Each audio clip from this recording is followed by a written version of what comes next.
Hey YouTube, it's Jonathan and I'm here doing an updated full in-depth brow tutorial for you. Again, starting off with the Anastasia Brow Wiz. I've got the full rest of my face on already. You can watch the video where I'm applying this right here, but I'm just going to start off with my Brow Wiz in the shade Taupe and start filling my brows in very naturally, focusing more on the arch. Most people start to fill their eyebrows in from the bottom, but I need a little bit more help across the top to make it a little bit more straight and arched, so that's where I begin. When I get to just about here, I like to trace out where I'm going to draw on the excess brow. I don't really have a lot of brow hairs in this area, so I kind of draw where I wish they would be and then fill that in with a little bit more pencil. And once I have that shape drawn in, I'm just going to kind of lightly fill in the rest of my brow. I'm using quick, soft feathering strokes, flicking out the way that the hair grows, and I'm keeping it very, very, very light in this inner corner because I don't want it to be too thick or blocky there. Moving on to the second brow, I'm going to start with the same steps, but since my brows are different shapes, I'm going to exaggerate this arch a little bit more.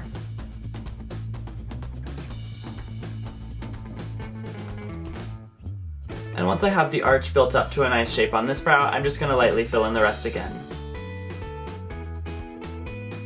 This is the part where I like to look in the mirror, lean back a little bit, and kind of get a good look at both of them and see if they look the same, and then adjust accordingly.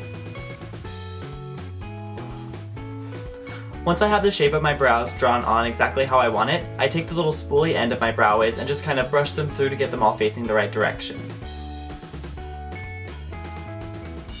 You could definitely leave your brows here. Some days I do, but I like to actually set mine with a little bit of brow powder, also from Anastasia. The one that I have is in a little kit that also has a cream. I don't really use that much anymore, just stick to the powder. Putting the powder on the eyebrows is going to make them last a little bit longer, especially in the places where it was plain skin and no hair that you added extra brow. If you did add brow to extra areas where there weren't any brow hairs, I like to press the powder onto that area so that I don't move the pencil around. Again, I like to keep most of the focus in the arch, so I don't take any of the powder into the inner section because I want to keep that part very light. And just repeat the same on the other brow.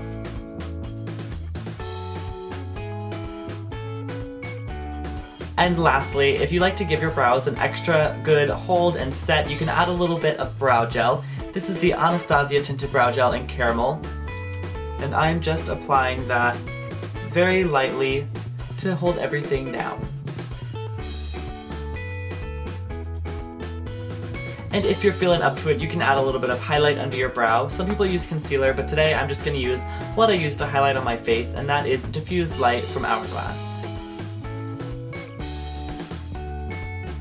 And that is my 3-step brow process. I do this pretty much every day.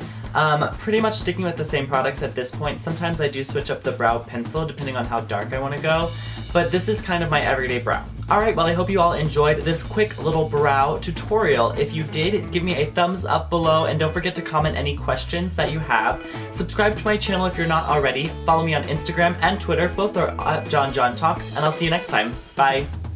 I chose a cream blush because I wanted to keep a little bit of life in the skin. I didn't want to put anything too matte because this is a glowy look.